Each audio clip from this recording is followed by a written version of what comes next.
Hello, everybody, and welcome back to your favorite film podcast, The Average Film Enjoyer. We hope it's your favorite film podcast. It's I don't know if it probably is my favorite. It's definitely the one I listen to the most.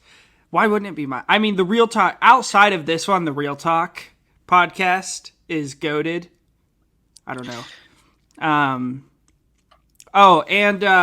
You would actually really like this, Evan. They haven't asked us to do this, but I'm just going to shout them out. Binge Mode. So The Ringer, who is like a news production company, they have a bunch of different podcasts like Bill Simmons and The Rewatchables and Binge Mode. It's something they don't do anymore, but they did like 4 seasons of, and they would basically like find a fandom and go through everything in that fandom and do episodes on it. So that's cool. The first one that I listened to is they did Harry Potter, and each episode was them going through like 2 or 3 chapters of a book, and they started at the beginning, and then they do an episode for the movie, and then like 5 or 6 episodes for the book, and then they did like the MCU, so they did an episode for every movie, and they just talk about it, and they're like super passionate. Mallory, Ruben, and Jason, I can't remember his last name, but they're like super passionate and super knowledgeable, and they did Game of Thrones too. It's very cool. I would highly recommend it. Let's check that out. Yeah, very good. But yeah, we are here today. It's Friday, so we're going to be starting our Chris Nolan reviews today. Doing some movie news, doing some what we've been watching recently. But yeah, before we get into that, Evan, how are we doing this week? I'm doing good.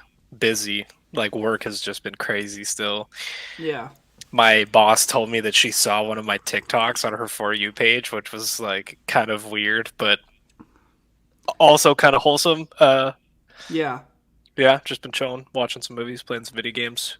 Did Final Fantasy VII come out? The demo came out. I haven't played it yet, though. I was going to play it, and then I ended up, I don't know, watching fucking Christopher Nolan movies.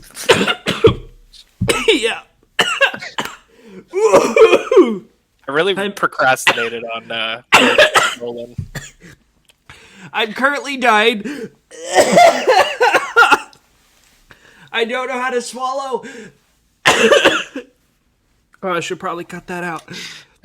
We'll see. That might be kind of funny to leave in.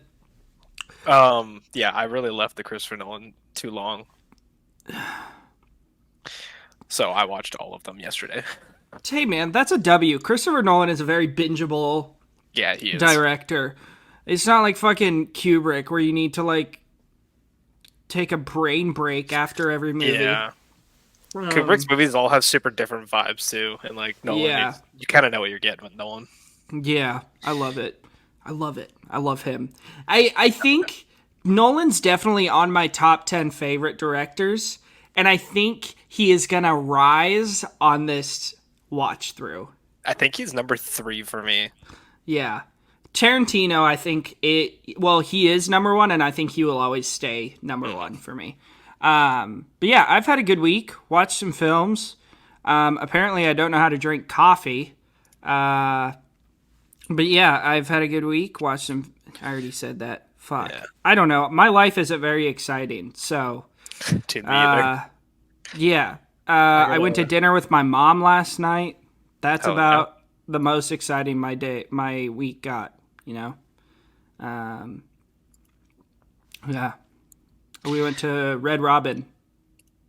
That's a burger place, right? What? Do you guys not have Red Robin in Canada? No. What is it? Oh, dude, it fucks. It's burgers. Yeah. It's never, like, amazing, you know? But, like, it's consistent. Like, every time I go, I get the same thing. That's just what I do, is I get the same... I find something I like at a restaurant, and I get the same thing every time. And I've gotten the same thing for the past 6 years, and every single time, it is pretty good, you know? Hell yeah. That's like Subway. Nah, I hate Subway. Ugh. Me and my girlfriend are going to get sushi tonight, and I'm very excited about it. Yeah. Do you guys have... You ignore me? You don't like sushi? No, I just don't eat fish. Oh, really? Yeah. Uh, do you guys have Jersey Mike's up there? Nope. Fuck, dude. We have When you, Subway and Quiznos. fucking Quiznos. I haven't seen a Quiznos in years, man. Yeah, me either. I don't Now, know what they are. when you come down here to visit me, I'll take you to Jersey Mike's and you'll know what a real sub is. Yeah, I've heard. Dude, unbelievable. Those are so good. But yeah, let's get into it with some movie news today. This wasn't like a huge week, but there's definitely some stuff worth talking Yeah, about. we got a bunch of Disney updates. Yeah, who gives a 20 fuck? They're 2024 driving their Inside company Out into the 2. ground. Inside Out 2 and Moana 2. I mean, I love Inside Out, but I think it does. I mean, just leave it. Let it be good. Yeah, I think exactly. Moana is very overrated. I like the movie. I think the music in Moana is some of my least favorite Disney songs. Oh, Zootopia 2. I haven't seen the first one. I've heard it's good. it's all right. Then 2026, Frozen 3. Who gives a fuck? Toy Story 5. Cancel it. Yeah, they shouldn't have even done Toy Story 4. Yeah. The third one was such a good send off. Oh, it's so good. We got Mandalorian and Grogu releasing in 2026.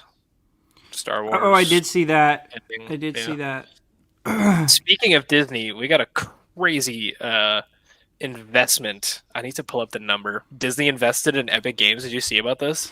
Yeah, dude. And as a $1.5 Fortnite billion. player, this Yeah. is very exciting. Yeah, that's pretty cool. Yeah. Lots of cool, like, see, I think that's what. I think that's. I think that's the reason people hate. The reason that people hate on Fortnite is the reason I love it so much is because you get all these fucking collabs. So I can be running around as Peter Griffin and then get double teamed by like a guy from Naruto and Captain America. It's the most random and stupid shit, but it's so fun. I used to go really hard on Fortnite, and then I got really bad at video games. Yeah. My skills just dropped off.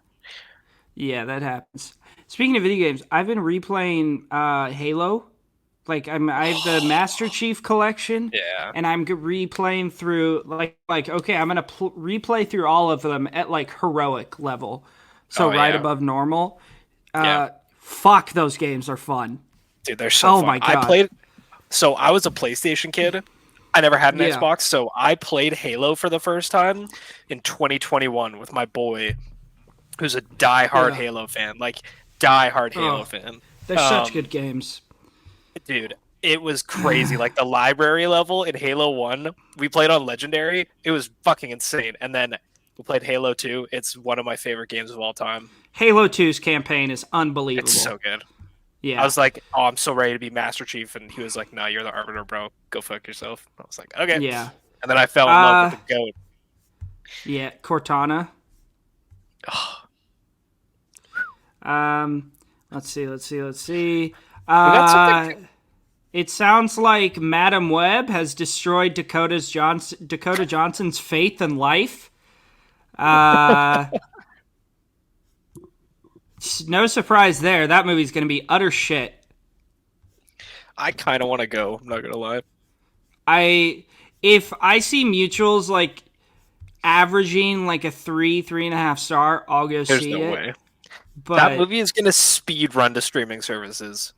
I bet for under sure. a month. Under a month. Yeah.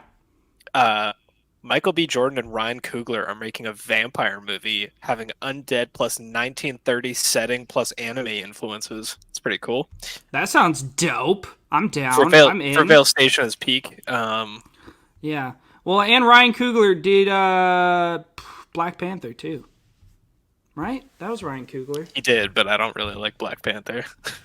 I mean, it's all right. Its cultural influence was crazy. But, like, just as a movie, I mean, what did I give that? 3.5 stars. So It's what? The CGI is just awful. Oh, my biggest problem with it was Michael B. Jordan's character, Killmonger. Oh. I thought he was so boring. But, again, we were talking about this the other day in the Real Talk Discord.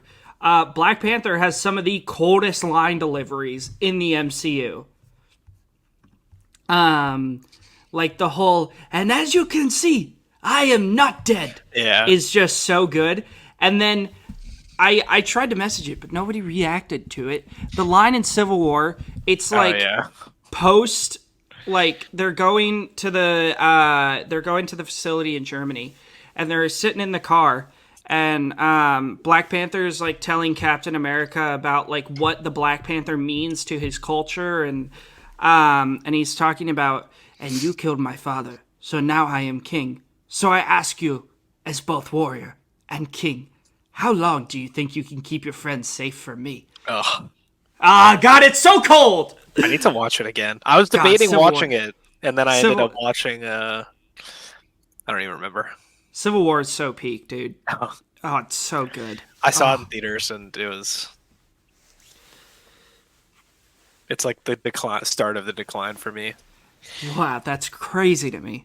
But I need to see it. I've only seen it once. It's just, oh god, that movie's so perfect.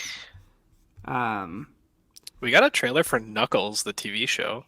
Yeah, it looks stupid. I haven't seen the Sonic movies.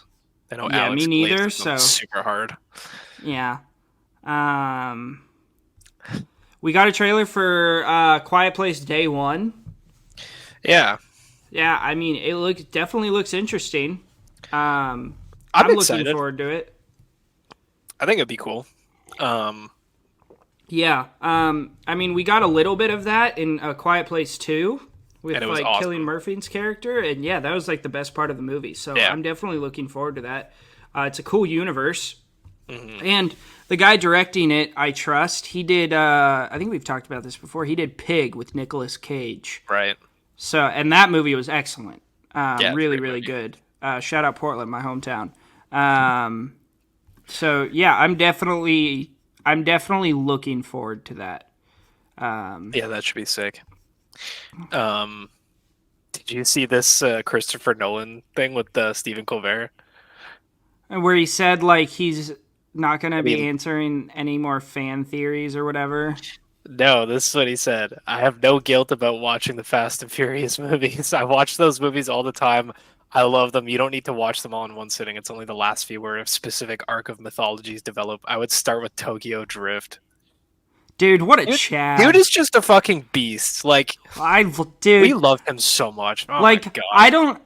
I don't like the Fast and Furious movies for me personally, but like the respect to have someone as big as Christopher Nolan who has to come out and say, I like Fast and Furious. I respect that, man. Yeah, that's such a W. Ugh. We got a teaser for Cuckoo, new horror movie from Neon. Oh, I did see that. That looks interesting. And Hunter Schafer's in it. Love Hunter Schafer. Yeah. She's a great actress. And Dan Stevens fucking goated. Yeah, Dan Stevens is the GOAT. That is true. We also, the Spike Lee and directing or remaking Akira Kurosawa. High and Low, that's it. With who is it? Who we were just talking about it. Denzel. You were talking about this like 10 minutes ago. Yeah, sorry. My brain is somewhere else today. No. I mean, we've seen what Spike Lee does with remaking foreign films. No. Yeah, please. Leave Akira Kurosawa in peace. Jesus Christ, Spike Lee. Oh, what's this? Evil Dead spin-off director reveals hopeful release window. The new Evil Dead spin-off gets a hopeful release window from director Sebastian Vanisek, and it's perfect for the horror franchise's return. I didn't know about this. Me either. Sounds sick. Love Evil Dead. Literally anything that's related to Evil Dead, I'm in. Evil Dead is, without a doubt, the most consistent horror franchise of all time. 1,000%. There's no bad Evil Dead movies. Except, I think Scream could contend with it. Yeah, Scream I think, is the second best, but Scream 3 is kind of mid.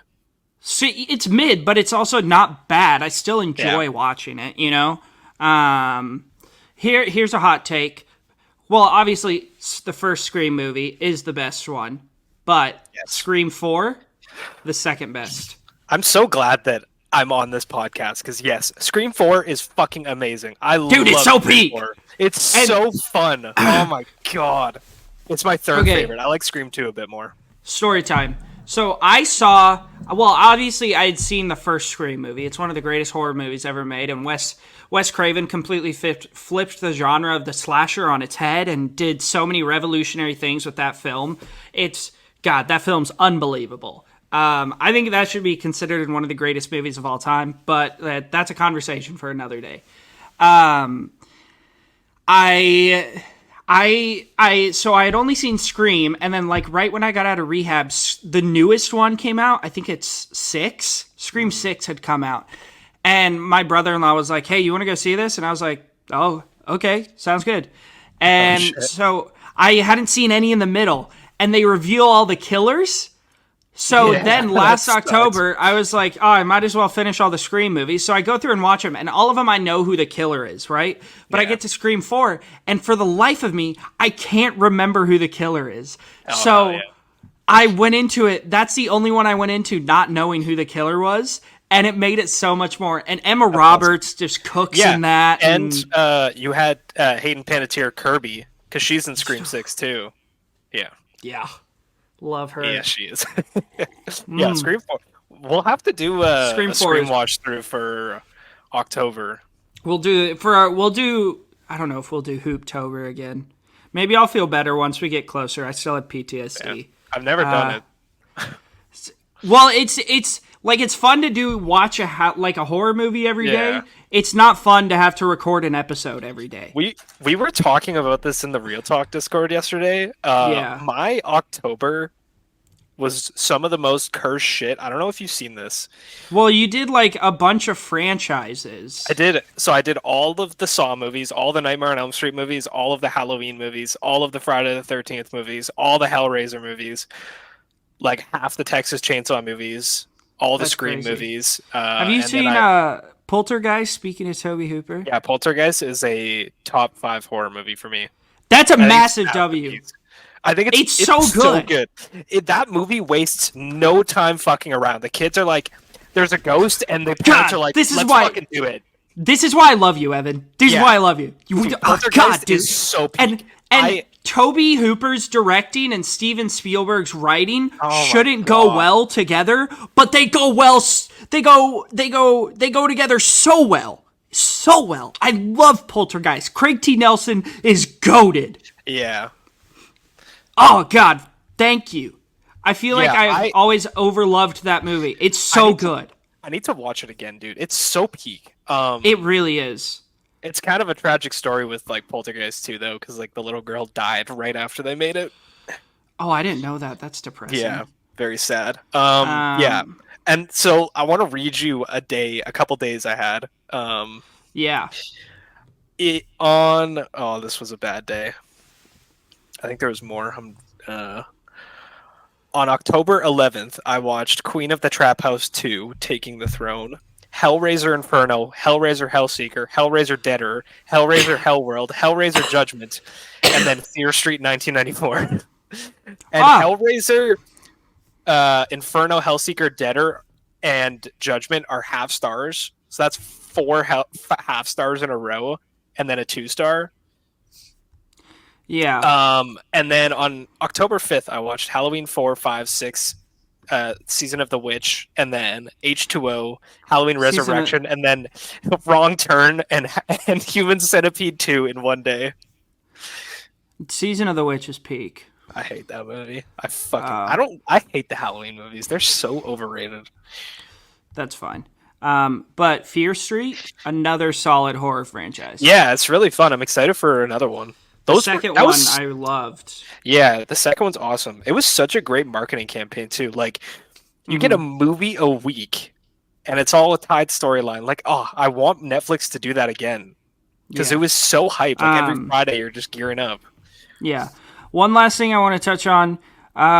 We heard the most goated story this week.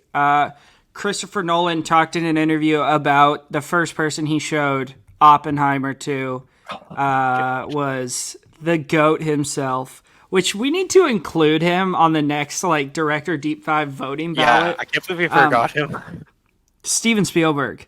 Christopher Nolan talks about showing Oppenheimer to Steven Spielberg. It was like the first time he had screened it for anyone, and Christopher Nolan said he sat behind Steven Spielberg and watched him watch it, and he said it's one of the coolest experiences of it. I mean, that... Holy cow, man. That's king shit, dude. Steven Spielberg seems like such a nice guy, too. Yeah. Like, he just seems like a pretty laid back... I like watching videos of him and John Williams. They're like best friends, and it's really funny. They're real cute. Hell yeah. But yeah, do you want to get into it? Yeah, today? one last thing I want to talk on. For sure. The Oscars is introducing a new category next year. Best casting. Who wins best casting from last year? Yeah. So it's tough because we don't know the criteria. Is it like best casting or best ensemble? Because like the best casting choices could go to a lot of things. It could like go to The Holdovers. Insane casting. You casted a child that had never acted before and he put out an all-timer performance. But best ensemble is Oppenheimer runs away with that. Sprinting. What? Not Asteroid City? I forgot about that movie. I don't really like it. Asteroid City's pretty good too. The cast is fucking stacked, yeah, the cast dude. is crazy. Yeah. Yeah, that's also I a think good show. if we're just going on most stacked cast, I think it's Asteroid City. You got... Let me just read some of these for you. Jason Schwartzman, Scarlett Johansson, Tom Hanks, Jeffrey Wright, Tilda Swinton, Bryan Cranston, Edward Norton, Adrian Brody, Liev Schreiber, Hope Davis, Steve Park, Rupert Friend, Maya Hawke, Steve Carell, Matt Dillon, Willem Dafoe, Tony Revolori, Sophia Lillis. Yeah, that's crazy. It's insane how stacked that cast is. But yeah, I think that's interesting. I don't know how I feel about it particularly, but it's definitely... Sorry, I just like covered up my camera. I'm trying to wipe off my computer screen. It's definitely interesting. Yeah, we need a best stunts category ASAP. Also, quick shout out, #fuck David Zaslav for shelving the Coyote versus Acme movie. God, that's so dumb. Hasn't even watched it, and he's shelving it. $75 million movie. And who doesn't love Looney Tunes, bro? Fucking peak. Yeah, that's true. God, I love Looney Tunes. Also, one last thing, and then we'll get into our reviews for the day. Lisa Frankenstein getting pretty good reviews. Yeah, it is. I'm like super happy about that. I remember seeing the trailer, and people were like, God, this looks so fucking stupid. And I'm like, honestly, it looks like kind of a blast. And I'm glad it's getting good reviews. I'm looking forward to seeing this. I love Catherine Newton. I love Cole Sprouse. So yeah, I'm looking forward to this for sure. Yeah. Oh, holy shit, dude. Did you see Thomas Vinterberg, Another Round's director? What he said about God, Chris Rock? dude, that was so fucking what funny. a Chad. For those of you who don't know, the director of Another Round said, if it's shit, he's gonna get slapped again. That is so fucking funny. And that is in reference to Chris Rock, who is directing a remake of Thomas Vinterberg's Another Round. Oh my god. God, what a Chad. That's what so a Chad, funny. bro. All right. Should we get into it? Yeah, let's talk about the following. All right. Well, first of all, following. Yeah. Today, we are starting a new series, or a new director deep dive. You asked for it, and we're delivering.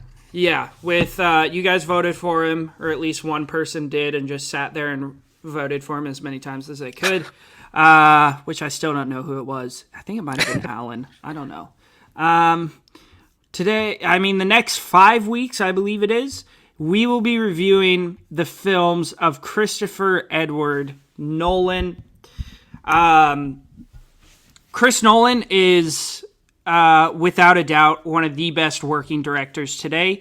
He has single-handedly changed the movie industry and has pushed boundaries with his filmmaking, his stance on not using CGI in any of his films, relying solely on visual and practical effects. his films are not only visually stunning, they are also extremely well casted, and some of them are extremely well written. We'll talk about one of those today. And he's really just changed the movie industry. The deeper you get into his filmography, the more you realize that he truly just doesn't miss, except, I don't know. I'm going to stop with the Inception slander until I rewatch it. Thank you. It's been a while. But yeah, I mean, he truly, he doesn't miss. And he's very true to himself, even when he went more mainstream and started the Dark Knight trilogy. It was still it wasn't a superhero movie. It was a Nolan movie. Yeah. I'm so excited for that episode. Yeah. That's gonna be awesome. Spoiler alert, we will bring in on Cash from the Film Scoop pod for that episode, which I'm looking forward to. That's going to be like a 4-hour episode, dude, I swear. We're going to glaze the Dark Knight Rises. Holy shit, you guys are not ready for it. If Oscar's listening to that episode, he's going to jump off a bridge. Yeah, dude. Sorry, Oscar. We still want you to come on. Tron is peak. We should do a Tron episode with me, you, and Oscar. That'd be crazy. Oh, Tron's so good. Oh, it's peak, dude. That movie makes me erect. What? Sorry, Mom. Yeah. So we are excited to dive. We know a lot of people have done director deep dives into Nolan's filmography, but we're going to try to make this as original as we can in the way we analyze his films. Yeah, I mean, I'm looking forward to it.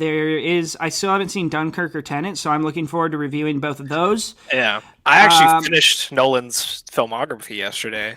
Finally. Following? And Insomnia. Insomnia was the first watch too. Oh, yeah. Okay. Dope. So now it's done. Absolute peak. And we will keep our rankings from week to week. And so today our rankings will just include Following, Insomnia, and Memento. But yeah, we're looking forward to it. I was thinking, Evan, we kind of go into these first three as if we're not acknowledging any pieces of work. Part of it, we look at it as we are film lovers, we are film analyzers in 1998, and Following has just come out. And let's do that for a couple minutes, and then we can, because there's a lot that you see in this film that alludes to stuff he will later do. But yeah, Following, to give you guys a quick synopsis, Bill, an idle, unemployed, aspiring writer, walks the crowded streets of London following randomly chosen strangers, a seemingly innocent entertainment that becomes dangerous when he crosses paths with a mysterious character. This came out in 1998. Stars Jeremy Theobald, Alex Ha, Lucy Russell, John Nolan, who is that Christopher Nolan's brother or his dad? I would assume it's his dad. His brother is his brother helps write Westworld. on some of his stuff. He wrote Westworld. Jonathan Nolan. Oh wait, yeah. Yeah. Okay. Dick Bradzel, among others. Has a 3.5 overall on Letterboxd. I don't know what it has on IMDb. It's a short watch. I would highly recommend it. 7.5 on. It's 69 minutes. Nice. Nice. 7.5 on IMDb. Yeah, solid flick. I really enjoyed it. It's a Criterion. I didn't know. Yeah. Apparently, when I put it on yesterday, because I couldn't find it anywhere, I was watching it on a site, and the Criterion thing popped up, and I was like, oh shit. Yeah. But yeah, let's just get into it. So this is Nolan's first film. You said this was kind of made with just him and his buddies. It's made while he was in school. Yeah. Just his first film. You can obviously tell it's a student film. I think you really get that from the use of black and white, wanting to be different and wanting to set yourself apart. But honestly, I think I'm a huge fan. There's a lot of people who kind of hate, or they don't hate on it, but they distance it. A film being in black and white kind of makes them take a step back and not enjoy it as much. But I love black and white films because it forces the director to focus more on lighting and angles of shots than anything. Yeah, and it's like with the lighting, like you want your blacks black, your white gray. Like, it definitely makes the pictures pop more too. Like when you get a great shot in black and white, it's crazy. Like just even the first thing that just came to mind was in the Dune 2 trailer when it's like fade in the arena in black and white. It just looks insane. Yeah, I'll be honest with you. I've avoided all trailers. Ooh. To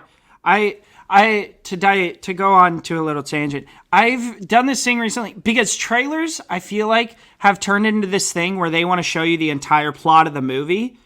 I watched the trailer for Longlegs, and I'll usually watch like the first teaser for a movie and then not watch anything else. Longlegs has the perfect trailer because you don't know what the fuck it's about or anything that's happening, but you know the vibes of the movie and you know you want to go see it. That's a good trailer. And I feel like we just got to a point where they're giving us the entire plot in a trailer.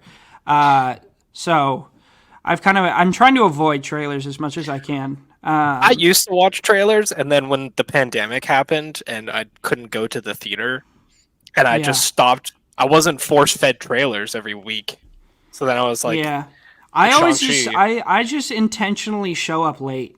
I mean, I do that now because like 24. I had 24 minutes of trailers and commercials before Napoleon. Yeah, and if you go to the movies like as much as we do, like once a week, twice a week, you're gonna see the same trailers over and over and over again. It's exhausting. But to get back into it, the following, or I don't know why I keep saying the following. It's just following. Dude, I keep saying that shit too. I enjoyed this a lot. I know you didn't enjoy it as much as I did. I think I'm gonna raise my rating. It was a bit too hard. I thought this was a super solid directorial debut. It's obviously not one of the best. The best goes to Dan Gilroy for Nightcrawler. That directorial debut goes fucking crazy. That movie's so damn good. But I mean, I thought it was really solid. We see a lot of stuff that will eventually like be trademark Nolan aspects of movies. The score of this movie, it was obviously like very like poor, like it wasn't poorly done, but it was just low budget. But you can still tell like the like that was probably the biggest thing that I was like, oh yeah, this is a Nolan movie. Because like that's one of his biggest things is like big scale shots of like a mountain or a skyscraper, and then Hans Zimmer comes in and is just like boom, boom. It's crazy. Yeah, it's a really I just raised my rating. What's it at now? I'm interested. It's like a really low 3 to a high 2. I have it at a 3. But it's the lower 3. Yeah, it's a really cool movie. I mean, this just to start off, the first scene of this movie grabs you like crazy. You've got a mysterious man doing a voiceover. He's just following people around. Like, what the fuck is going on here? It's super eerie. This movie is really eerie. Mm-hmm. It's also like trademark overcomplicated Nolan plot twists near the end. Like the main character's life is a lie, and they've been tricked, and it's like twist. But Nolan, I think, is the master of the twist. Yeah. Because, and we'll get into this when we get to Memento, because not only did this one get me, because also with Nolan's twist, I never see them coming. They're like, on first watches of all of his movies, it's always like, oh shit! He's like so good at like hiding it. Yeah. And in Memento, yesterday was my second watch of Memento, and I knew what was coming, and it still blew my mind on how it's delivered. He's so good at just like flipping your expectations. It's so impressive. And I think he really does that here. But yeah, I mean, you got a great score, you got a great twist. There's some really cool shots in this as well. I think plot wise, and like character development wise, it's lacking a little in that department. But again, it's less than 70 minutes, so you don't really get to spend that much time with these characters and really get to know them and enjoy them, you know. But yeah, I mean, I really enjoyed it. I thought it was solid. I thought it was a fun watch. I know other people have it at like a star and a half, and I gave it 4 stars. I really enjoyed it. What about 3 stars? You enjoyed it, Evan? Yeah, it actually has grown a lot on me since I watched it. It's hard to watch it without comparing it to other Nolan movies, so yeah, I'll try. Yes. But it's a very intriguing plot. It's kind of weird. Like, the characters are very weird and entertaining. Like, Cobb is just a fucking weird dude. Everyone's weird in this movie. Yeah. The acting's really cool. Like, the first scene when Bill like walks into the restaurant where Cobb is, and Cobb goes straight up to him. Like, that's such a great interaction. And yeah, it's like, do you want to look inside my bag? But like, one thing with Nolan is that he locks you in so hard to his movies that you don't try to figure out the plot twists. No. Like, a lot of people will go into a movie and they'll be like, okay, I'm going to try and figure out what happens. But then Nolan is just so good at keeping your attention. Yeah, on what is happening in that moment. Yeah, that you just don't care to think about it. You're just there for the ride, and it always works. Yeah. So you are a film analyzer. You're a film enjoyer in the year 1998 when this is released. You go to you go to your local like indie theater. This is playing, and you leave. What are your thoughts about this? About Christopher Nolan as a director? Yeah, I think number one, this movie is really well shot. It's all shot on handheld. It looks good. I think the premise is super intriguing. Like, he definitely had a good script, well, not script, but just like idea, like plot that he cooked up. It's dudes breaking into houses and then selling them. Like, it's cool, and you have some interesting characters that are kind of just looking for thrills in their life. Like, Cobb is literally just there. He's like, this stuff's not worth anything, and he's like, I'm not doing it for the money, I'm doing it for the rush. Yeah.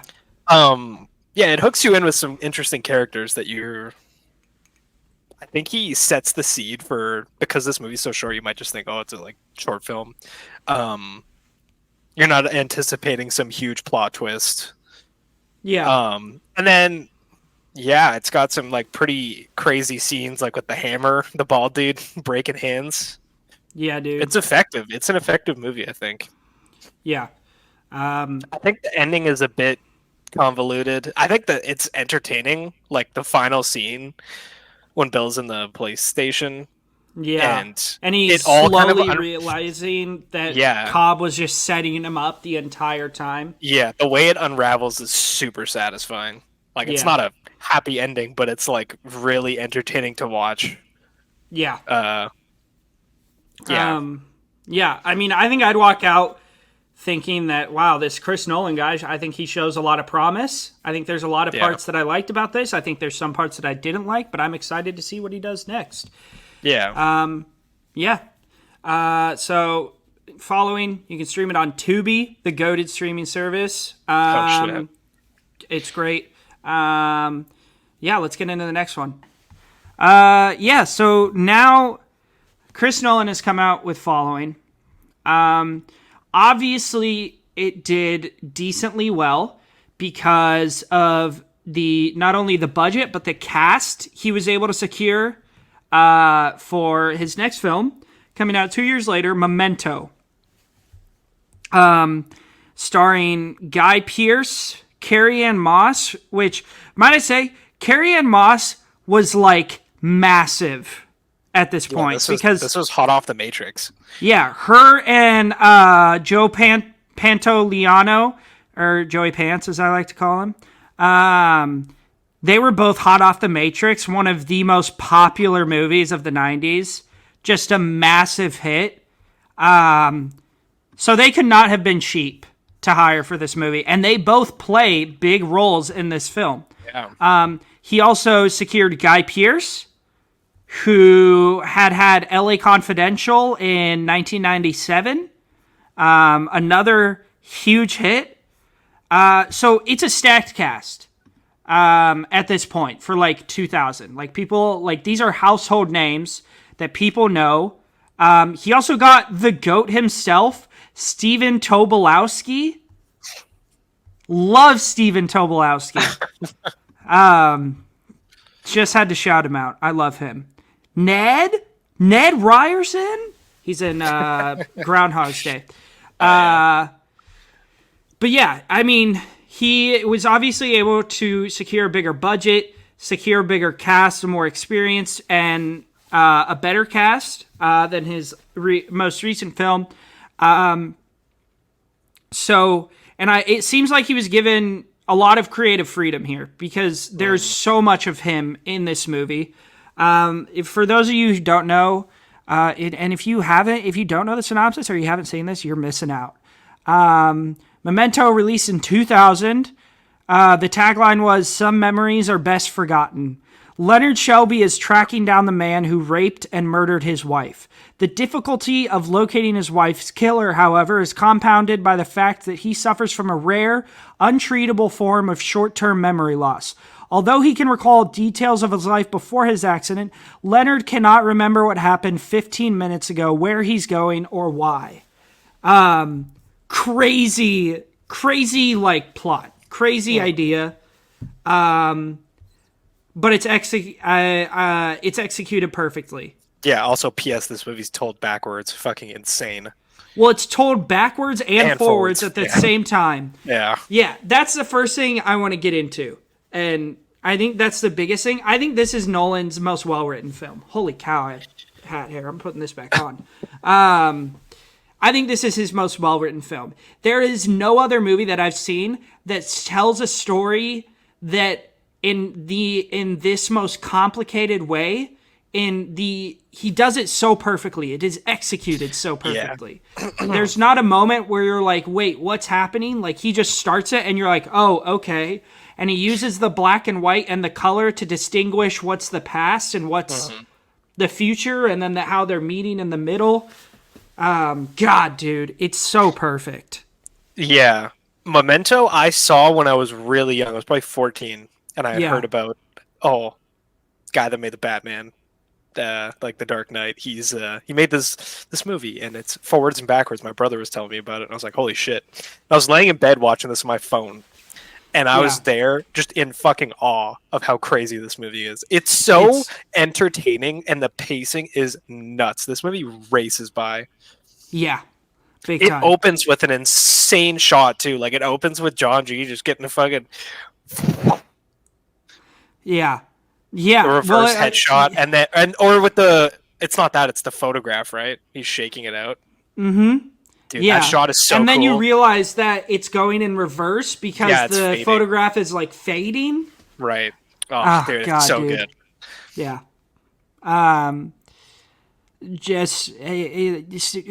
The writing, the twist, where you realize, spoilers if you haven't seen it, but we are definitely talking about the twist because how can you not? Where you realize that Teddy or John G had basically turned Leonard into a serial killer without Leonard knowing it. Just a fucking insane reveal that on first watch, there is no way you will ever see coming. It's unbelievable the way it's done. I mean, there's so many reveals in this movie. Like, you think, like, Carrie-Anne Moss's character, Natalie, you think she's on Leonard's side, but then there's that scene where she, like, is, like, yelling at him and insulting his wife, and then he beats her up, and then she goes and sits in the car to wait for his memory to reset, and then she comes back in and completely plays him. Oh, it's so good. It's crazy. It's so good. And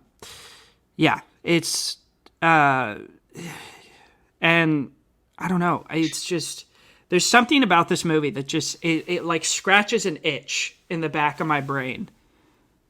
It's unbelievable. I think the cinematography here is excellent. We get two different scores. We get the score that's playing when he's on the phone in his hotel room, and we get the score that's playing when it's in colored and we're figuring out what he's been doing. Both are excellent. I don't know. What are some of the, like, what were thoughts you had coming to mind, especially on this watch, Evan? Yeah, this is like my fourth time seeing this movie. I've seen it a few times and showed it to some people. Everyone that I've shown it to loves it. I think that this is like even though it's a confusing movie at points, it's very digestible. Yeah. The first thing that stood out to me is just like how fucking good Guy Pearce is in this movie. Like Yes. visually it's awesome. Like it's got that film grainy feel. I still will always think that Leonard has the coolest fucking tattoos. That's why my tattoos look like this, is because I wanted to look like him. I swear to God. Yeah. Yeah, they look sick. It's just such an intriguing movie, and every time you're like excited. It's like you were saying, like every time you watch this movie, it's just what's gonna happen. Even though you've seen it before, it's like you've got the fucking memory loss. You just forget. It's such an immersive movie. Like the story is so captivating, and the characters are all really interesting. Yeah. And this condition, it makes for such a cool interaction every time he talks to somebody, because it's so unique. Mm-hmm. So a lot of the dialogue is very unique in itself. Like Leonard's such a complicated character. Yeah. Yeah. It's crazy. Shout out Thomas Lennon, who I just realized was in this. He has like a tiny role. One of the funniest people on the face of the earth. Yeah. Love Thomas Lennon. He's an absolute joy and delight anytime I see him in a movie. He goes into that randomly showing up in a movie category, like your Michael Shannons and your Boyd Holbrooks. I think Thomas Lennon belongs in that category. But yeah, Guy Pearce here is just unbelievable. He's so good. I mean, everything about this movie is perfect. Yeah. And like you think you know where it's going, but this twist and ending is just fucking nuts. Yeah. Nolan cooked so hard in this movie that I honestly, until like 20 minutes ago, thought Insomnia came out before this movie. Because I was like, there's no way that Nolan went from following to this level of peak. Yeah, it's unbelievable. Spoiler alert, Insomnia is not as good as this movie. No, nowhere close. I think that this is... I'm trying to think of Nolan movies. I definitely... Oppenheimer is my number one. This might be close. This might be like my 2 or 3, honestly. It's just so perfect. It's so... The script, it feels so tight. Like, everything has a purpose. It's unintentionally funny. Like, the scene where the first time we get that chasing scene with him and Dodd, where he's like, oh, I'm chasing him. And then he chases after him, and then Dodd starts coming towards him. And he's like, oh, no, he's chasing me. I laugh so hard every single time.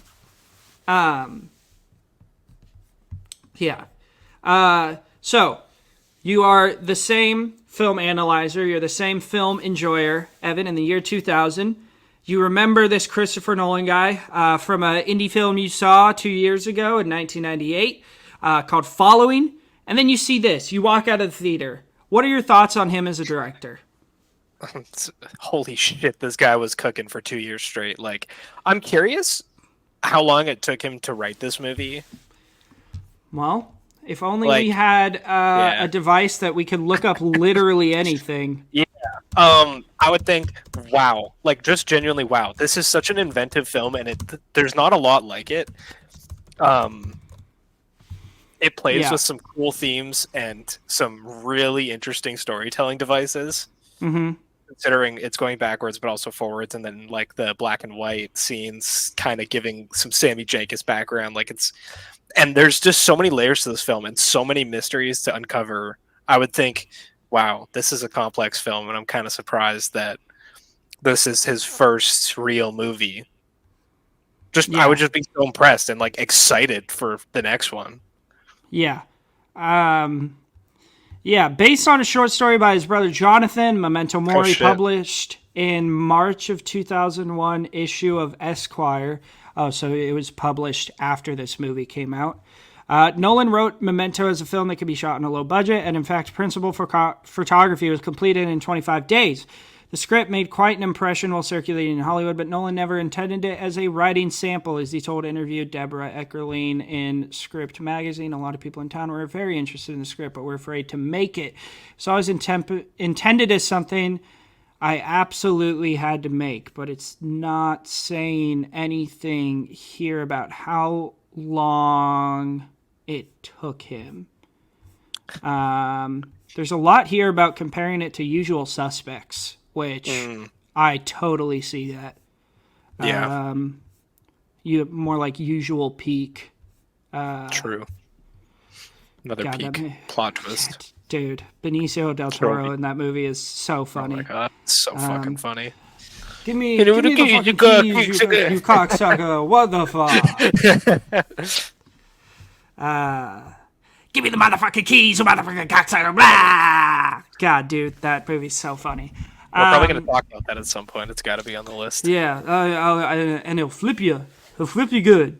No, Memento, I would have walked out and been so fucking excited to see what Nolan was going to do next. Because this movie is genuinely so... I don't want to give it 100 out of 100. That's a very exclusive club for me. But it's probably like a 98 or a 99 out of 100. Yeah, it's really close. Yeah, I'm right there with you. Yeah, so good. Nolan just cooked here. Yeah. I love this movie. It's yeah. It's high on my Nolan ranking, but also my Nolan ranking is slightly based off like there's just a Tenet bias of how much fun that movie is for me. So I think this is number 6. Okay. Yeah. It might change on this rewatch. Yeah, so Christopher Nolan released this movie in the year 2000.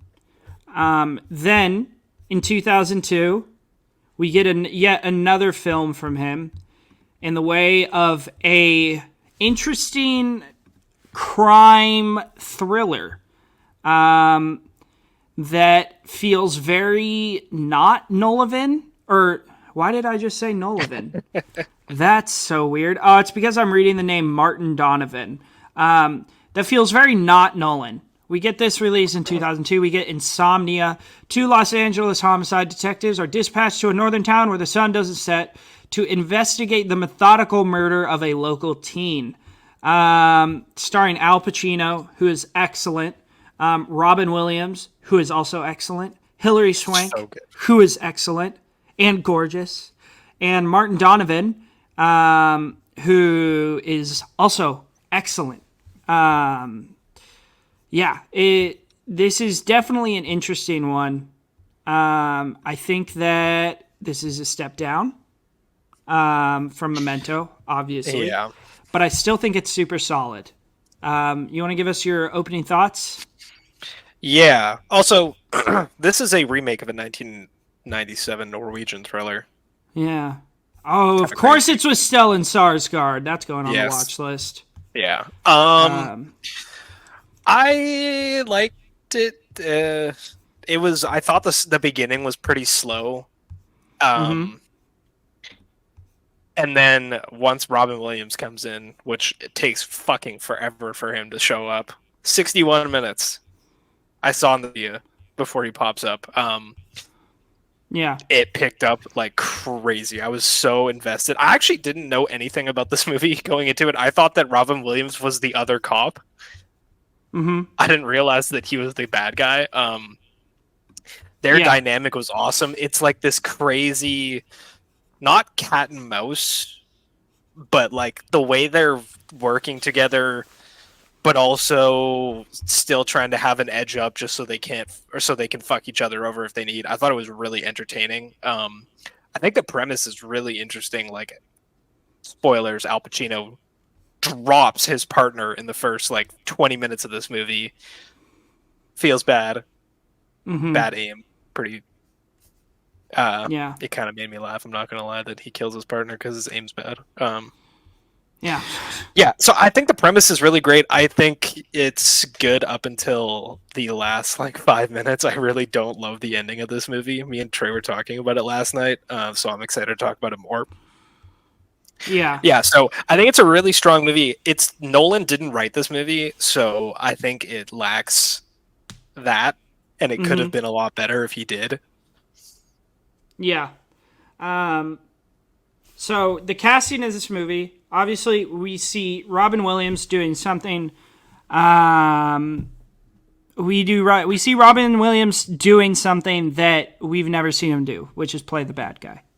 Yeah, And actually, something interesting. So the original director that was set to direct this movie was Jonathan Demme, who did Silence of the Lambs, and he was considering Harrison Ford for the role of Will Dormer, like Al Pacino's character, which honestly I would have loved to see, but I'm a huge Harrison Ford fan. But there is an interesting quote on Nolan about Robin Williams acting that I always like reading because I find it interesting when people talk about Robin Williams, because he's just like the most wholesome human. He says, "What I thought of Robin was, well, he is an extraordinary guy to work with, and he really gave what I consider to be a flawless performance. I wound up watching the film hundreds of times as we cut it, and I never hit that point where the performance where you start to see the acting. Most performances at a point, bits start to peel off and away, but with Robin's, he was very much in that character. Not that he's a very dark person to work with. He's very lively and friendly and amusing to work with. He really found something within himself. I think it's a very underrated bit of work on his part." Which I could not agree more. I think Williams is just outstanding in this. he's my favorite part of this movie. He's so good. He's got this like devilish smile in all the scenes, and he is so good at fucking with Al Pacino. Like, Yeah. he gets into his mind so much, and he's like, "You need to sleep. You're going on day 5. You're going on day 6." It's like just playing mind games with this guy, and the interrogation scene is so good because they do that like rehearsal of it beforehand. And they're like, okay, Al Pacino's like, say this, and this will be suspicious, and this won't. And then Al Pacino is standing there watching Robin Williams just fucking blow smoke out his ass, and like, oh, it's so good. Yeah. I also think Pacino was excellent in this. I really enjoy him in this movie. Yeah. It's obviously not his best, but I feel like anytime I see Pacino in a movie, he's good. Yeah. Like, he's always... It's always nice to see him. He's one of my favorite actors. So that's really enjoyable. I think we get some pretty solid, like, thrilling sequences. Yeah. The fog scene looks amazing. The what scene? Like the chase at the beginning. Oh, in the fog? Dude, Yeah. crazy. Looks so good. Yeah. Visually, this movie is really great. Yeah. Also, another thing I wanted to talk about, the shot in the beginning where we get Nolan's panning shot over the plane as it's flying over the mountains. That's the first time we see, like, signature Nolan cinematography in his filmography. That shot of, like, the ice mountains looks straight out of Interstellar. Yeah. That shot is like, that is Nolan. Put a dope Hans Zimmer score behind that, you have a Chris Nolan shot. Yeah, even though this movie wasn't written, I know he had final like say of the screenplay, but he didn't directly write it. It still feels like a Nolan movie, just a little bit less. Yeah, but he still put his flair on it, his touch. Like, yeah. And I think that's what's so interesting about doing director deep dives is you get to find not only the big obvious things, but the little things that make a director that make their movie stand out from other directors. And yeah, it's just that shot is so beautiful, especially as it goes over the trees. Oh, yeah. It's gorgeous. So I want to talk about the ending because you said you don't like Yeah. the ending. At the end of this film, spoilers, skip ahead if you don't want to hear. They have Kay, I think that's the character's name, the girl who's killed. Yes. They have her boyfriend arrested. Robin Williams and Al Pacino kind of like orchestrated it that way. So Robin Williams wouldn't tell the cops that Al Pacino killed Hap, even though it was on accident. And Or was it? who knows? And at the end of the movie, we get Robin Williams Pacino lets Robin Williams go free, and then he basically decides that no, like he talks to the lady that works at the hotel, and he's like, no, this guy can't go free. Yeah. And so he goes to his house. After he realizes Hilary Swank's character, I think her name's Ellie, went to the house. So, and this ending, it really brings up like the idea of the ends justifying the means.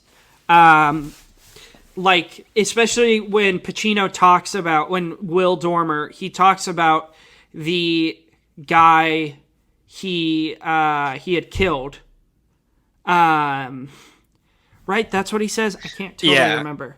He says he killed the guy that got off from, he like tortured and raped that young kid. boy. Yeah. And then, which that scene, Pacino is so good. Yeah. Because That's a great he's scene. like 6 days of no sleep, so he just has this glazed over look in his eyes, but he's telling like one of the heaviest and most terrifying stories. And he talks about how this guy, there wasn't sufficient evidence to lock him up, so Pacino plants some of the boy's blood on some of his clothes. Yeah. And he goes to prison for the rest of his life. And that's why Internal Affairs was after him. So, and that's really what this ending comes down to: is does the end justify the means? Yeah. And is that the like what? Why don't let me ask you this first? Why don't you like the ending? I think, spoiler alert, both of them die. I think that the movie, especially, I mean, with Robin Williams dying so quick, like, he just gets fucking dropped and that's it. Yeah. This shootout is really short, too. Yeah. The confrontation at the docks is, like, very quick. I just find that it feels a bit rushed. You don't have a lot to chew on with these characters. I think one of the better scenes in the movie is when they're in, like, the cabin and Robin Williams is talking about killing Kay. He's like, I didn't mean to. He's like, oh, I pushed her around because I thought she'd like it because Robbie or whatever the boyfriend's name was that was a douchebag was doing that. And then I kept going because I got scared. I was the most scared I've ever been or something like that. And Al Pacino's like, he has this huge breakout scene where he's like, 10 minutes. It took you 10 minutes to beat her to death. Like, I wanted more development in this area because as Al Pacino's death, I didn't care as much as I wanted to. This movie really jumps into it like right away. There's no like setup really. It goes straight into, all right, we're here for a murder, and Al Pacino's backstory is revealed like 15-20 minutes before the movie ends. Like, Yeah. I would have liked that reveal maybe a little earlier, so I could stew with Al Pacino's character. And I just found that, yeah, there wasn't enough character development between the two of them for the deaths to feel like insanely meaningful. I love that scene though, with when Robin Williams was like, it took you 1 second to kill her, and he's like, it took you 10 minutes, and it's just this huge fight, and you just see Al Pacino get so emotional. Like, It's a really Yeah. powerful scene. Yeah, I just found the deaths were a bit rushed. Yeah, and I thought it was kind of goofy how as Al Pacino's dying, he's like, "Let me sleep." Yeah, that was What do kind you of think about silly. the ending? I love it. I think it was. I think it did both of those characters justice. I think well, Um, this wasn't your first time watching this, right? no, it So wasn't. this is I've my seen it first time. before. So maybe watching it again, knowing his backstory, I'll like it more. Mm-hmm. I might watch this again and report back. Yeah. Um, yeah. I like the ending a lot. I definitely think that there are parts of this movie that could use some work. But I still think it's really solid. I think if I would have walked out of the theater in 2002, I'd have been like, okay, Memento is a fluke. This guy makes pretty good movies. Yeah. Memento somehow was like one of the greatest I've ever seen. So I'd be kind like halfway out on Nolan at this Yeah, point. for sure. I'm right there with you. But then, well, we won't be doing that for 2 weeks. We're doing the Prestige and That's next week. Oh, fucking peak. Prestige and what's the other one we're doing? Tenet. Tenet, same time. Yeah, so that's part one of our Nolan watch through. Let us know what's your. I mean, my ranking so far: Memento, Insomnia, following. Same. Yeah. Let us know what your favorite of those three are. You have Insomnia at a 4, right? They're both a 4? Yeah. Memento or Insomnia and following? Yeah. Nice. But like, if I'm coming down to it, if I'm gonna sit down for a movie, I'd rather watch Insomnia. Yeah. Yeah, let us know what your favorite of those four is. Join us on next Friday. We will be reviewing The Prestige and Tenet. On Tuesday, we're going to be doing Hotel Rwanda, which I'm quite looking forward to. I haven't watched it yet, but I'll do it on Monday. And then the Tuesday after that, what are we doing? After Hotel Rwanda, The Passion of Joan of the Arc. I've heard it's so boring. Oof, silent film. Yeah. Yeah. So join us for those. Like this video, subscribe to our channel, comment down below. Any interaction with us at all, we love because we are lonely. And we want your attention. You know what's crazy? What? That Insomnia and 1 Hour Photo came out in the same year. So That's Robin crazy. Williams is just on a fucking villain arc. Yeah. God, I love Robin Williams. Ugh. Gone too early. R.I.P. Yeah. All right. Do you want to get into what we've been watching recently? I would love to. How many dialogues do you have? 1, 2, 3, 4, 5, 6. 6. And the last one I talked One of them about is a short was film. A Quiet Place. I have 1, 2, 3, 4, 5, 6, 7, 8, 9, 10, 11. Okay, I'll do 2 and then you do 1, and it should work out. Sound good? I mean, yeah, you could go because like 3 of those are Memento following, and so I only have a few to talk about. Oh yeah, 3 of those are mine too. Yeah. We'll just go. What did you watch? Well, first? I'll do 2 first. Rewatched one of my favorite short films, Peter and the Wolf. It won Best Animated Short in 2006 or 7. I can't remember. This poster is crazy. Yeah, I grew up watching this. What's the default one? I changed mine. I grew up. Oh yeah, I grew up watching this. We had this on DVD. I loved it. Hell yeah. It is a animated retelling set to Prokofiev's suite, so it's there's no language spoken. It's just like the score and visual. That's cool. I love it. I think it's awesome. I think it's really well animated, and I think it's really sweet. Countries that were involved in the project: Mexico, Norway, Poland, Switzerland, and the UK. Just a very hodgepodge group of countries. Yeah, I love this one. Would highly recommend. It's streaming on Prime right now. Won Best Animated Short at the 2007 Oscars. This is one of my favorite as a kid. It's a nice 30 minutes, so it's a nice little log. Yeah, very good. And then after that, I followed it up with Buried with Ryan Reynolds. I was expecting great things from this single location thriller. Great things I did not get. You got okay things. I got okay things. It was fine. It was Do you hate sad. the ending of this movie? What? Do you hate the ending of this movie? Yeah, it's like, what the fuck? I fucking hate the ending. God, it's so dumb. Oh, He's actually gonna get out. No, he's not. It's Mike White's coffin. It's really dumb. There's some cool moments. The scene with the snake made my toes curl. If I was in that situation, I would have shit my pants. Yeah. It's not really worth your time, but like you could pull up some scenes on YouTube and get the basic gist of it. Watch the ending. Yeah, where he just dies. Yeah. Spoilers. Who gives a shit? Whatever.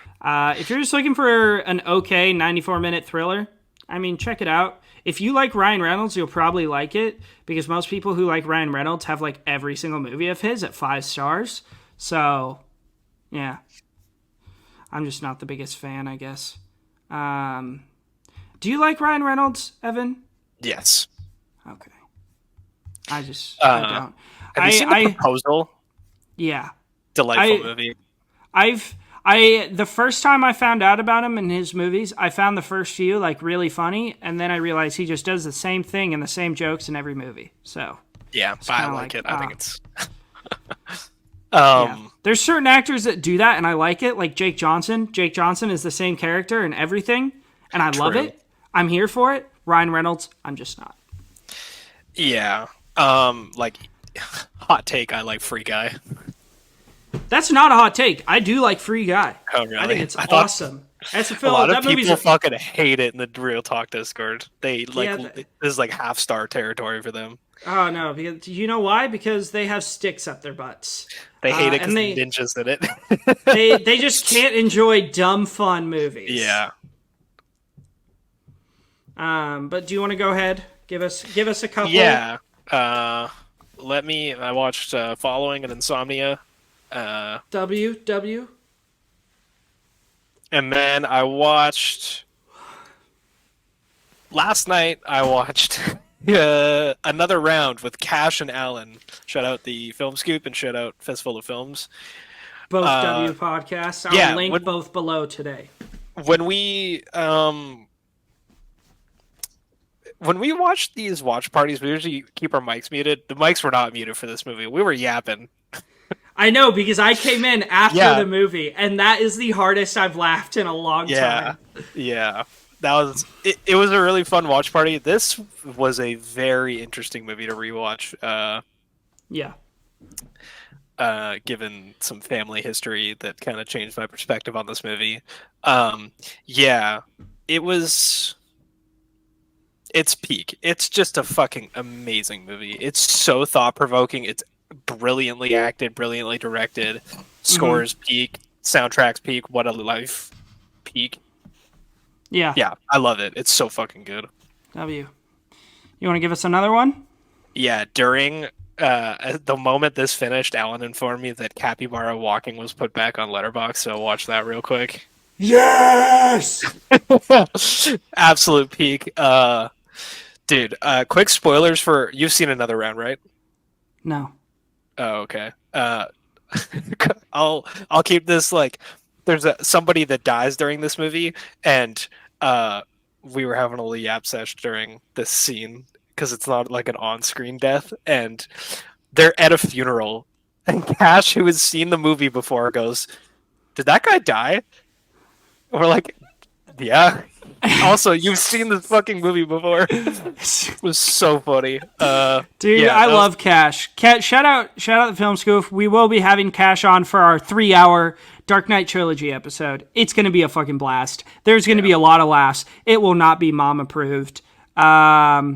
but it will be the homies approved. Yeah, it's gonna be a good time. Oh my god, I'm so Yeah. excited. Why don't you follow it up with, oh my god, fucking Peak after Yeah, this first one? Buried. I watched after Buried. I watched The Guns of Navarone from 1961, a Gregory Peck like war adventure movie. So it's takes place during World War II, but it's not a true story, and everything is like fake. But like this was one of the big influences on Inglourious Basterds. So Okay. if you're a fan of Inglourious Basterds, I would definitely recommend checking this one out. I really enjoyed it. It's a good time. Some cool set pieces, cool action scenes. Yeah, Never even it's heard just of this. it's a good time. Great score. Gregory Peck is in it. Really, really good. And then I followed that up with Peak. Shaft. So here's the thing. I am gonna watch the original from the 70s. I didn't know that existed until after I watched this. I thought this was the original. Don't worry. I will watch the original. What a blast this movie is. Yeah. Holy It's cow. fucking hilarious. Is this Jeffrey Wright's best role? I think it's possible. As Peoples, Dude, his accent in this movie is crazy. Oh God! And you got need to Toni watch- Collette. ugh. You need to watch the It's remake. Have you? It's What do you mean? The other remake from like 2018 or whatever. Oh, is it also good? Dude, it's so bad, but it's so fucking funny. There's a scene where, because it's about Shaft's son, who's like a cop and he needs Shaft's help. Yeah. And there's a scene where he goes to Shaft's house because he's like, Shaft's not really in his life at all, and he knocks on the door. And this prostitute opens the door, and she's got fucking glitter all over her body, especially around her tits. And then fucking Sam Jackson walks out, and his whole face is covered in glitter. Oh That's my really god, funny. it's so funny. Yeah, terrible Yeah. movie, but really funny. If you like 70s like cop movies, check this out, man. It's a blast. Great vibes. Jeffrey Wright is unbelievably funny in this movie. Sam L. Jackson is great. Everybody's great in this one. Christian Bale is a psychopath, especially this is a year after American Psycho came out. Or no, this came out the same year as American Psycho. So I'm sure people at this point were like, okay, so this guy's fucking crazy. Yeah, really good. I enjoyed that. You want to give us another one, Evan? Yeah, I watched Memento, and then this morning, this morning I watched a movie we will go far more in depth on soon. A Cure for Peak, Cure for Wellness, 2016. Gore Verbinski absolutely cooked. This movie's so fucking weird and gross and beautiful, absolutely stunning. They just gave him the bag and were like, "Do what you want," and he cooked up something sick. Yes. This was my like third Agreed. or fourth time seeing it. I saw it in theaters. Oh, it's so good. I love it. Yeah. I'm in the minority on this one, but Trey is also with me. This movie has like a 3.5 average. Yeah. And It's makes- peak. It's so good. 3.1 average. Damn, that's way too low. Yeah. After Shaft, I watched Following, obviously. And then I watched The Shooting, which is a Western, one of Jack Nicholson's first roles. Oh. Directed by Monty Hellman, who hasn't really done anything of like greatness, but I really enjoyed it. Westerns are slowly becoming like my comfort movies. They're just nice and easy, and I love Westerns, man. I love it. And then after that, I was kind of bored, so I thought, I'm going to finally complete my watch through of all the Paranormal Activity movies. And I watched Paranormal Activity Ghost Dimension. So I cannot believe you gave this 3.5. Dude, what do you have this at? Like a 1.5, maybe. I saw this in Oh, theaters. man. I love the Paranormal Activity movies, and this movie Yeah. is pretty bad. Okay. I need to watch it So again, though. I also love the Paranormal Activity movies. This is not 87. Okay. I watched this on a certain website, and it was an hour and 37 minutes on there. Right here, it's saying that it's an hour and 27 minutes. Director's cut, maybe? So, I might have watched like the director's cut. I loved it. I love the Paranormal Activity movies. So, there's a few here that are really, really terrible. What I don't, but the first 4 are like just bangers. What did I give 4? I can't. Oh no, actually no, 4 sucked. I 4 forgot is about that. very boring. It's really boring. I did not enjoy that one. And then, but 3, I think 3 is the best one. 3 is fucking peak. Oh my god, 3 is Dude, so bro good. cooked for that movie. 3 is amazing. And then there's the marked ones, which is my least favorite one. I hated that movie. Really bad. It's so terrible. That's also, I think, my least favorite one. Yeah. But that's a lot of people's favorites. That's weird. That's crazy. And then there's Next of Kin, which kind of a banger. It is a banger. It feels original for a Paranormal Activity movie. Yeah, it's really creepy. The one that scared me the most was probably 3, though. 3 or 2.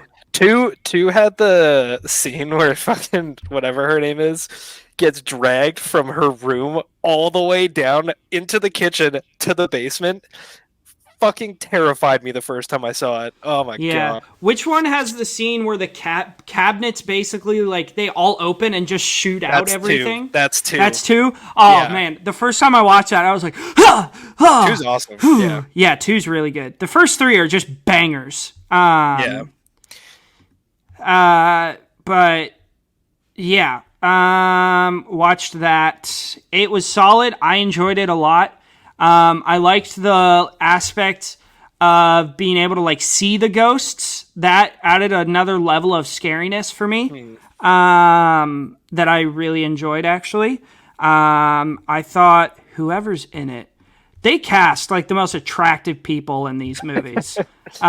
Olivia Taylor Dudley, who hasn't been in anything like crazy popular. Her most popular was The Dictator with Sacha Baron Cohen. But she was in this. Holy cow. She is smoking. So definitely made it really enjoyable. I loved it. Some good scares, some good jump scares that kind of got me. I did my classic where I watch horror movies. I lay in bed, I turn off all the lights, I put in my AirPods, put on noise canceling, and just watch it without moving. And holy cow, I creep myself out. But enjoyable, nonetheless. All right, give us your next one, Evan.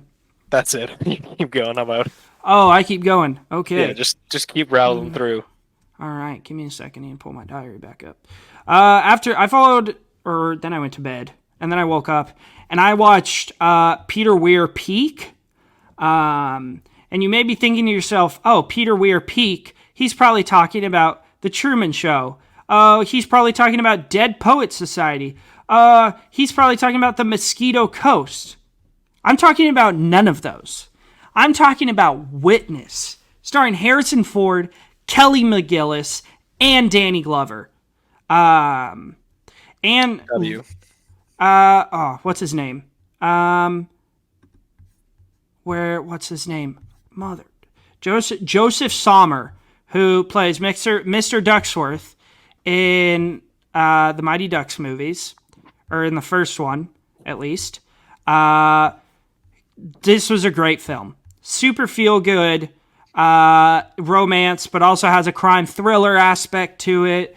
A sheltered Amish child is the sole witness of a brutal murder in a restroom at a Philadelphia train station, and he must be protected. The assignment falls to a taciturn detective who goes undercover in a Pennsylvania Dutch community. On the farm, he slowly assimilates despite his urban grit and forges a romantic bond with the child's beautiful mother. Banger. It was very good. I want to check this out. Yeah, I didn't know had that a great was... score too. Hell yeah. I didn't know that that's who made it. Yeah, Peter Weir just knows how to make you feel good. Yeah, I still think the Truman Show is slightly overrated. Oh, thousand Dead percent. Poet I don't Society. think it's like crazy overrated, but like I think it's like a four and a half. I have it at a 4. Yeah. But Dead Poet Society is his masterpiece. That movie's a Yeah. banger. I was asking some other people about this. Do you think Good Will Hunting or Dead Poet Society is a better Robin Williams performance? Good Will Hunting. Yeah. Yeah. And what do you think? Do you think that Good Will Hunting is also a better movie? Like, which do you like more? I haven't even logged Good Will Hunting, so I haven't watched it in a few years. Shit. So I don't want to answer that right now until I rewatch it. But my gut is telling me I like Dead Poets Society more. Fair. I think both I are love valid that movie. answers. Yeah. And then, well, obviously, double featured Memento and Insomnia. What a crazy double feature, man. Made me question reality. Literally, I finished Insomnia and I was like, what is life, man? This is crazy shit. Nolan will do that to you.